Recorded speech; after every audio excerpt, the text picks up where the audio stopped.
Thanks so much for joining us on this busy Sunday. I'm Lindsay Davis.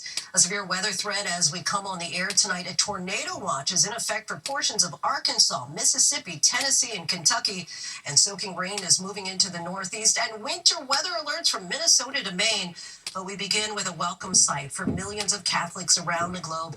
Pope Francis out of the hospital and back at the Vatican tonight. The pontiff in a wheelchair seen greeting the faithful from a balcony at his hospital in Rome. This is his first public appearance after 5 weeks in the hospital battling double pneumonia and other respiratory issues. The 88-year-old now faces a long convalescence. Doctors say he'll need 2 months of rest. This is the most serious health crisis of his 12-year papacy. ABC's Inez de la Quatara leads us off tonight. Tonight, after weeks of waiting and worry, the moment so many had been praying for. Pope Francis appearing in a wheelchair from a balcony at Rome's Gemelli Hospital, waving and smiling. His first public appearance since he was first hospitalized 5 weeks ago. The 88-year-old leader to over 1 billion Catholics worldwide, addressing the crowd gathered below. His voice weakened. Sì, a tutti. È vero, questa signora con I fiori gialli.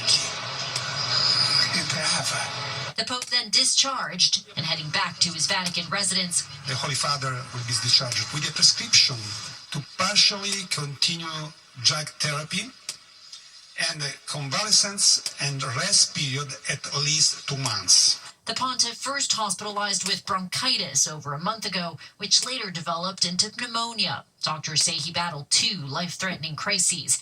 After weeks of antibiotics, steroids, assisted breathing, and oxygen therapy, his condition stabilized. The Holy Father was never intubated, and he always remained alert and oriented. One cardinal in a report saying Francis will now have to find another way of being Pope. Less visible and less active, he will not be able to travel and may not be able to attend many meetings. Pope Francis's passion for the people, a hallmark of his papacy, even joining ABC News in 2015 for a town hall, speaking with Americans ahead of his U.S. visit. Now, for millions of Catholics worldwide, their prayers finally answered. It was good to see him at least looking a bit better than he was the last time. Lindsay, the Pope is being advised to rest, but after traveling with him myself and seeing how hard he works, it's hard to imagine him slowing down. Easter is right around the corner, but it's still unclear whether Francis will preside at Easter Mass. Lindsay? Yet answered prayers for so many. Inez, thank you.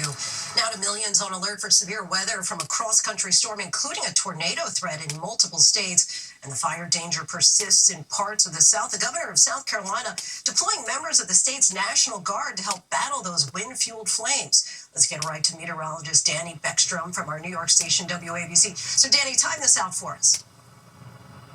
Yeah, Lindsay, this is a large storm system bringing widespread impacts. So let's look at the radar. Wind and snow in the upper Midwest. Chicago seeing gusts up to 50 miles per hour through midnight with heavy rain falling in the Ohio Valley. In the south, a tornado watch now in effect from northern Mississippi to southwestern Kentucky until 11 p.m. Central.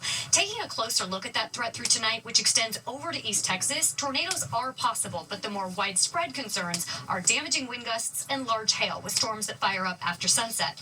Overnight, the system slides east, reaching the I-95 corridor just in time for the Monday morning commute. Mainly rain for Philadelphia and New York City, but snow is possible further north into New England. Rough start to the work week for many. Lindsay? Where is spring when you need it? All right, Danny, thank you.